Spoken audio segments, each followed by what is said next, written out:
तुलसी के फूल है।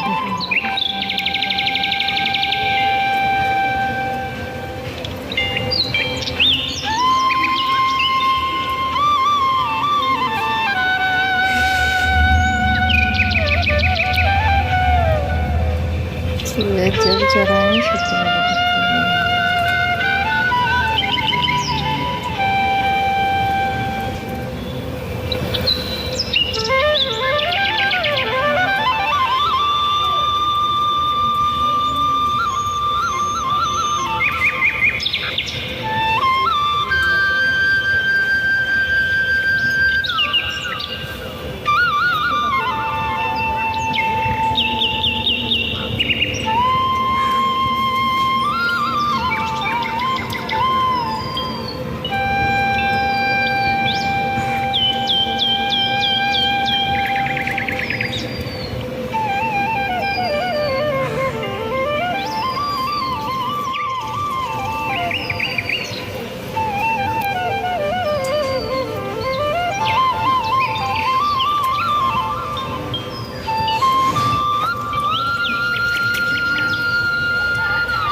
बृहस्पति देव की कथा।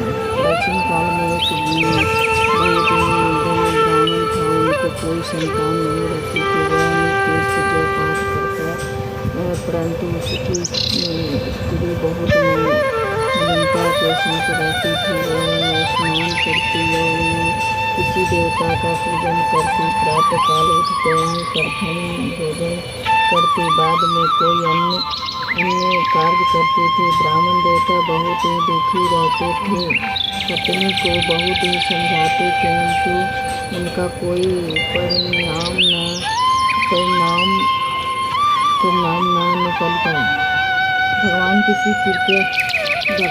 की कृपा से ब्राह्मण की स्त्री में कन्या उत्पन्न हुई। वह कन्या अपने पिता के घर में बड़ी होने लगी। वह बालिका प्रातः स्नान करके भगवान विष्णु का जप करती थी। बचपन से ही बृहस्पतिवार का व्रत भी करने लगी। पूजा पाठ समाप्त कर स्कूल जाते समय और अपनी मुट्ठी में जौ भरकर ले जाती और पाठशाला जाने के मार्ग में डालती जाती। वही जैसे संपन्न के हो जाते तो लौटते समय उनके बीन कर घर ले जाती। एक दिन वह बालिका सोने के जौ फटक कर साफ कर रही थी कि तभी उसकी माँ ने देख लिया और कहा, हे बेटी, सोने के जौ फटकने के लिए सोने की सूख होना चाहिए। दूसरे दिन गुरुवार था। उनके कन्या ने व्रत रखा था। बृहस्पति देव से प्रार्थना करके कहा, हे प्रभु, यदि मैंने सच्चे मन से आपकी पूजा करी हो तो मुझे सोने के सूख दे दो। बृहस्पति देव ने उनकी प्रार्थना स्वीकार किया। रोजाना की तरह वह कन्या जौ फटकती हुई स्कूल चली गई। स्कूल से लौटकर जब वह जौ बीन रही थी, वह बृहस्पति देव की कृपा से उसे सोने के सूख मिल गया। वह घर ले आई और उसकी जौ साफ करने लगी, परंतु उनकी माँ ने वही ढूंढ रहा। एक दिन की बात है। वह कन्या सोने के सूख में जौ साफ कर रही थी। उसी समय नगर के राजकुमार वहां से होकर निकला। इसे कन्या के रूप और सोने की सूप में जौ साफ करते देखकर वही कन्या पर मोहित हो गया। राजमहल आकर वह भोजन तथा जल त्याग कर उदास होकर लेट गया। राजा को सब राजकुमार द्वारा अन्न जल त्यागने का समाचार ज्ञात हुआ तो अपने मंत्रियों के साथ वह अपने पुत्रों के पास गए। वह बोले, हे पुत्र, तुम्हें किस बात का कष्ट है? किसी का अपमान किया है अथवा कोई कारण हो तो मुझे बताओ, वही करूँगा जिससे तुम्हें प्रसन्नता हो। राजकुमार ने अपने पिता की बात सुनी तो वह बोले, मुझे आपकी कृपा से किसी बात की दुख नहीं है। किसी ने मेरा अपमान नहीं किया है, परंतु उस लड़की के साथ विवाह करना चाहता हूँ कि जो सोने के सूप में जौ साफ कर रही थी। यही सुन राजा आश्चर्य में पड़ गया और बोला, हे बेटा, इस तरह की कन्या का पता तुम ही लगाओ। मैं उसके साथ तुम्हारा विवाह अवश्य करवा दूंगा। राजकुमार ने राजा से उस लड़की के घर के पता बतलाया। मंत्री उस लड़की के घर गया और राजा के आदेश ब्राह्मण को सुनाया। कुछ ही दिन बाद ब्राह्मण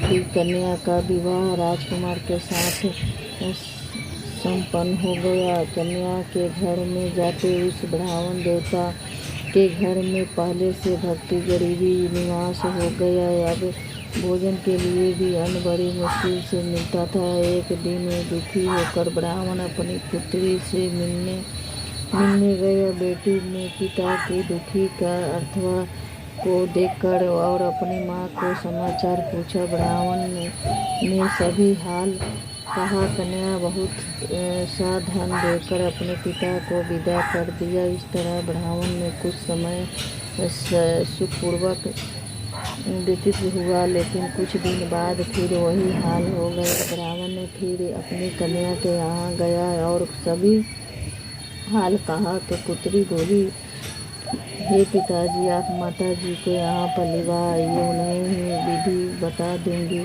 जिससे गरीबी दूर हो जाएगा। ब्राह्मण देवता अपनी स्त्री को साथ लेकर अपनी पुत्री के साथ राजमहल पहुँचे तो पुत्री अपनी माँ को समझाने लगी, हे माँ, तुम प्रातःकाल उठकर प्रथम स्नान में करके विष्णु भगवान का पूजन करो, सब दरिद्रता दूर हो जाएगा। परंतु उसकी माँ ने इसकी एक बात नहीं मानी। वह प्रातःकाल उठकर अपनी पुत्री का बच्चा जूठन खा लेती थी। एक दिन उसका पुत्री में बहुत गुस्सा आया। उसने एक रात ही कोठरी से सारा सामान निकाल दिया और अपनी माँ को उसमें बंद कर दिया। प्रातः उसमें से निकालकर तथा स्नान करवाए, पूजा पाठ करवाया और उसकी माँ को बुद्धि ठीक हो गई। इसके बाद वही नियम से पूजा पाठ करती थी। प्रत्येक बृहस्पतिवार को व्रत रखने लगी। इस व्रत से प्रभाव से उसकी माँ को बहुत धनवान हो गई और बृहस्पति देवता के प्रभाव से स्वर्ग को गई। वह ब्राह्मण भी सुखपूर्वक इस लोक में सुख भोग कर स्वर्ग लोक को प्राप्त हुआ। इस तरह कहानी कहकर साधु देवता कहाँ से लुप्त हो गया। धीरे धीरे समय व्यतीत होने पर भी बृहस्पतिवार के दिन आया। राजा जंगल में लकड़ी काटकर किसी शहर में बेचने गया। उसे उस दिन से दिनों से अधिक धन मिला। राजा ने चन्ना गुड़ आदि लेकर बृहस्पतिवार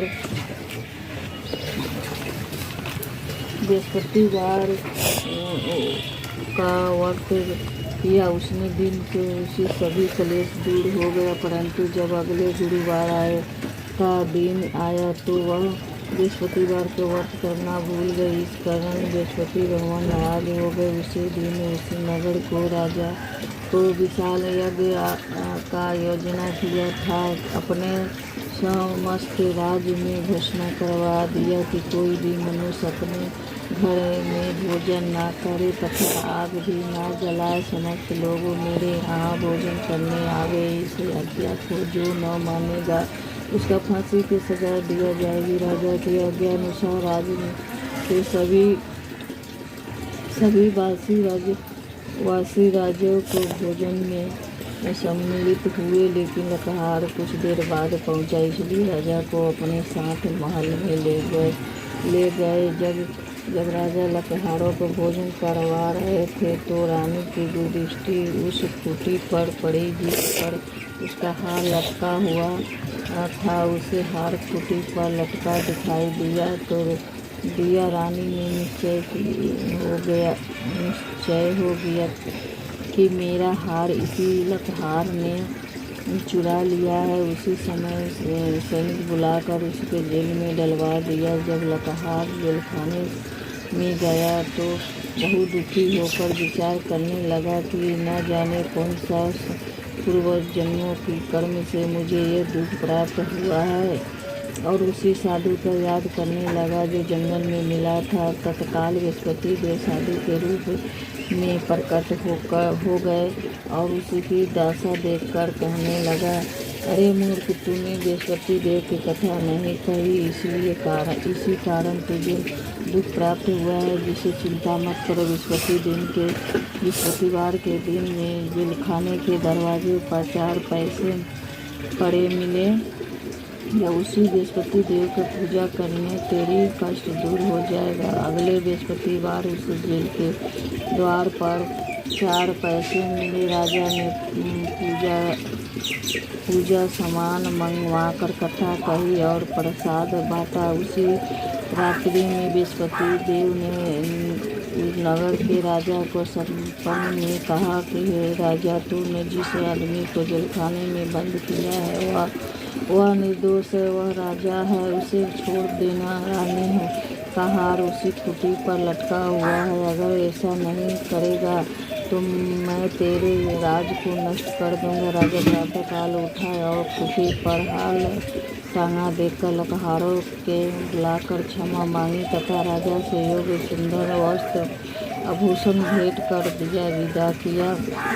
गुरुदेव आज्ञानुसार राजा अपने नगर में चले गए। राजा जब नगर में के निकट पहुँचे तो उससे बड़ा ही आश्चर्य हुआ। नगर में पहले से अधिक बाग, तालाब और कुएं तथा बहुत सारा धर्मशाला, मंदिर आदि बने हुए थे। राजा ने पूछा, यह किसका बाग और धर्मशाला है? तब नगर के सब लोगों ने कहने लगा कि यह सब रानी और दासी द्वारा बनाए गए हैं। राजा ने आश्चर्य हुआ कि और गुस्सा भी आया। तब रानी ने खबर सुनी राजा आ रहे हैं तो उसने दासी से कहा कि हे दासी, देखो मेरे राजा हमको इतनी बुरी हालत में छोड़ गए थे। हमारे ऐसी हालत देखकर लौट न जाए, इसलिए तू दरवाजे पर खड़ी हो जाओ। रानी की आज्ञा अनुसार दासी दरवाजे पर खड़ी हो गई। जब राजा आए तो उन्हें अपने साथ महल में लिवा लाई। राजा ने क्रोध कर अपनी तलवार निकाला और रानी से पूछने लगा, बताओ यह धन तुझे कैसे प्राप्त हुआ है? तब रानी ने बतलाया, हमें यह सब धन बृहस्पतिवार व्रत के प्रभाव से प्राप्त हुआ है। राजा ने तब निश्चय किया कि 7 रोज बाद सभी बृहस्पति देव का पूजा करते हैं, परंतु रोजाना दिन में 3 बार कहा करूँगा तथा रोज व्रत किया करूँगा। अब हर समय राजा के दुपट्टे में चने की दाल बांधी रहती थी तथा दिन में 3 बार कथा कहता। एक रोज राजा विचार किया कि चले अपनी बहन के यहाँ हो आवे। इसी तरह का निश्चय कर राजा घोड़े पर सवार हो अपनी बहन के यहाँ चले दिया। मार्ग में उसे दिखा कि कुछ आदमी एक मुर्दे को लिए जा रहे हैं उन्हें रोककर राजा ने कहा, अरे भाई, मेरे बृहस्पतिवार की कथा सुन लो। वो बोले, लो, हमारे आदमी मर गया है, इसका अपनी कथा पड़ी है। परंतु कुछ आदमी बोला, अच्छा कहो, हम तुम्हारी कथा भी सुन लेंगे। राजा ने दाल निकाला और कथा सुनानी शुरू कर दिया। तो कथा आदि हुई तो मुर्दा हिलने लगा और तब कथा समाप्त हुआ। राम राम करते हुए मुर्दा खड़ा हो गया। राजा आगे बढ़ा, उसे चलते चलते शाम हो गई तो अपना मार्ग में उसे एक किसान से छोटा हल चलाता मिला। राजा उससे बोला, अरे भाई, तुम मेरी बृहस्पतिवार की कथा सुन लो। किसान बोला, जब तक मैं तेरी कथा सुनूंगा तब तक 4 हरैया जोत लूँगा। अपनी कथा किसी और को सुनाओ। राजा आगे चलने लगा तो राजा ने हटते बैलों पछाड़ खाकर गिर गया और तथा किसानों के पेट में बहुत जोर से दर्द होने लगा। उसी समय किसानों की पत्नी रोटी लेकर आई। उसे जब यहाँ देखा तो उसी पुत्र से सब हाल पूछा। बेटे ने सभी हाल बता दिया। बुढ़िया दौड़ी गई घुड़सवार के पास गई और उससे बोला, मैं तेरी कथा सुनूंगी, तू अपनी कथा मेरे खेत पर चलकर कहना। राजा ने लौटकर बुढ़िया के खेत पर जाकर कथा कही, जिससे सुनते ही बैल खड़े हो गए और तथा किसानों के पेट का दर्द भी बंद हो गया। राजा अपनी बहन के घर पहुंच गया तो बहन ने भाई से खूब मेहमानी की। दूसरे रोज प्रातःकाल राजा जागा तो वह देखने लगा कि सब लोग भोजन कर रहे हैं। राजा ने अपनी बहन से पूछा कि ऐसा कोई मनुष्य जिसे भोजन नहीं किया हो तो मेरी बृहस्पतिवार की कथा सुन ले। तो बहन बोली, है भैया, यहाँ देश ऐसे ही है। पहले यहाँ लोग भोजन करते हैं, बाद में अन्य काम करते हैं। अगर पड़ोस में कोई हो तो देखाती हूँ। ऐसा कहकर बहन देखने चली, परंतु उसे कोई भी ऐसा व्यक्ति नहीं मिला जिसे भोजन नहीं किया हो। एक ही कुम्हार का घर गई, जिसका लड़का बीमार था। उसे मालूम हुआ कि उसका यहाँ 3 दिन से किसी ने भोजन नहीं किया है। रानी ने अपने भाई से कथा सुनने के लिए कुम्हार से कहा। वहाँ तैयार हो गया। राजा ने जाकर बृहस्पतिवार की कथा सुनाई, जिसे सुनकर उनका लड़का ठीक हो गया। अब ही राजा प्रसन्न से होने लगे। एक दिन राजा ने अपनी बहन से कहा, है बहन, मैं भी अपने घर जाऊंगा, तुम भी तैयार हो जाओ। राजा के बहन ने अपनी सास से अपने भाई के साथ जाने के लिए आज्ञा मांगी। सास बोली, चली जाओ, परंतु अपने लड़कों को मत ले जाना, क्योंकि तेरे भाई का कोई संतान नहीं है और नहीं होती है। बहन ने अपने भाई से कहा, है भैया, मैं तो जलूँगा, परंतु मेरे बालक नहीं जाऊँगा। राजा ने कहा, जब कोई बालक नहीं चलेगा तब तुम जाकर ही क्या करेगी। दुखी मन होकर राजा अपने नगर में लौटा। यहाँ राजा ने अपनी रानी से कहा, हम निसंतान हैं, इसलिए कोई हमारे घर आना पसंद नहीं करता। इतना वह बिना भोजन आदि किए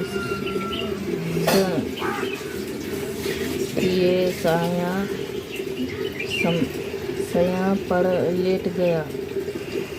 रानी बोली, है प्रभु, बृहस्पति देव ने हमें सब कुछ दिया है, वह हमें संतान भी अवसर देंगे। उसी रात बृहस्पति देव ने राजा से सपन में कहा कि हे राजा, उठो, सभी सोच त्याग दो, तेरी रानी गर्भवती है। राजा को यह जानकर बड़ी प्रसन्नता हुई। 9वें महीने में रानी के गर्भ से एक सुंदर पुत्र पैदा हुआ। जब राजा की बहन ने यह शुभ समाचार सुना तो वह बहुत खुश हुई तथा बधाई लेकर अपने भाई के यहाँ आई। तभी रानी ने कहा घोड़ा चढ़ना नहीं आई, गधा चढ़ाई। राजा की बहन बोली, भाई मैं इस प्रकार ना कहती तो तुम्हारे औलाद कैसे मिलती। बृहस्पति देव सैनी है, जिसका मन में जो कामनाएं रहती है सभी पूर्ण करते हैं। जो सद्भाव पूर्वक बृहस्पतिवार के व्रत करता है एवं पढ़ता है अथवा सुनता है, उसे दूसरों को सुनाता है। बृहस्पति देव उसी सभी मनोकामनाएं पूर्ण करते। बृहस्पति देव उनकी सदैव रक्षा करते हैं। जो संसार में सद्भावना व सच्चे हृदय से बृहस्पति देव की पूजा करते हैं, उनकी सभी मनोकामनाएं उसी प्रकार पूर्ण होती है जैसे रानी और राजा ने बृहस्पति देव की कथा में गुणगान किया। उन्हीं सभी इच्छाओं बृहस्पति देव ने पुण्य ही मनुष्य को हृदय से उनका मनन करते हुए जयकार करना चाहिए। जय बृहस्पति देव की जय।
सलिपात की हरता सकल मनोरथ दाय सलिपात हरता तन मन धन अरे तन करे भोजन चरण करे परिभु प्रकट तब हो कर आकर द्वार खड़े ओम जय बृहस्पति देव दीन दयाल दयाल विभक्त हितकारी पाप दोष हरता भवन बंधन हारी ओम जय बृहस्पति देव सखी मनोरथ दायक सब दाय सब सखे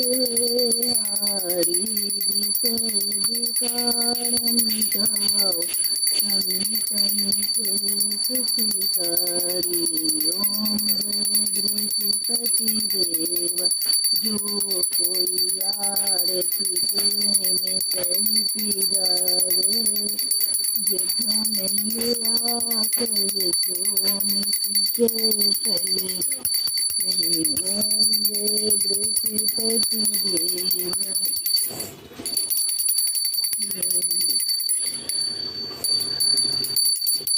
ओम जय जगदीश हरे ओम जय जगदीश हरे भक्त जना के संकट क्षण में दूर करे ओम जय जगदीश हरे जो दावे फल पा सुख बिन से मन को सुख संपत्ति घर आवे परिस्थिति तनिका ओम जय जगदीश हरे माता पिता तुम्हें शरण गहन किसी की तुम और न दूजा आस करो जिसकी ओम जय जगदीश हरे तुम्हें पूर्ण परमात्मा तुम्हें अंतर्यामी पार ब्रह्म परमेश्वर तुम सबकी स्वामी ओम जय जगदीश हरे तुम करुणा के सागर तुम पालन करता मैं मूरख छल स्वामी कृपा करो भरता ओम जय जगदीश हरे किस विधि मिलूंगी दास तुम्हें नहीं कुमिति ओम जय जगदीश हरे दीन बंधु दुखी हरता तुम्हें रखी सखी मेरे करुणा रस उठाओ भार पड़े तेरे ओम जय जगदीश हरे विकार निकार पाप हरो देवा सतपीर सर्वदा भाति बदाओ संतन की सेवा ओम जय जगदीश हरे तन मन धन अर्पण कर दियो जन शरण पड़े सब तन मन धन सब कुछ है तेरा तेरा तुझको अड़िकन क्या लगे मेरा ओम जय जगदीश ओम जगदीश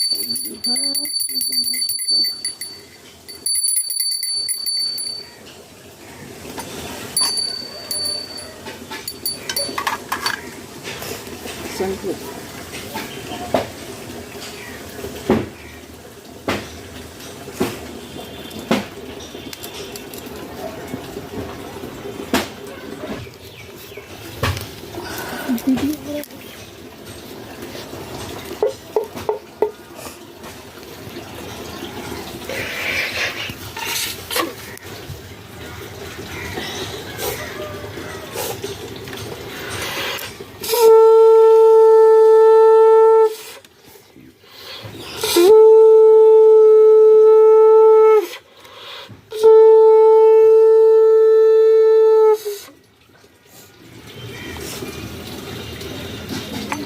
भैया को नहीं 3 गो है, वो धीरे बन जाता है।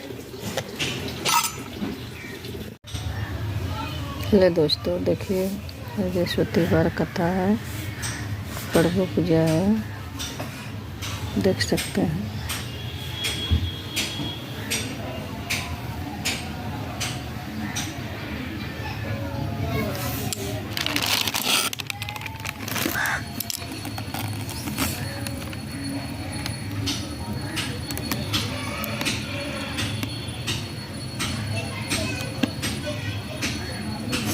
नारायण पूजा है बृहस्पतिवार का, आप लोग भी आइए, पूजा पाठ कीजिए। आज का शाम बृहस्पतिवार की पूजा नारायण और लक्ष्मी जी की होता है, देख सकते हैं। देखो इन्हीं का पूजा है।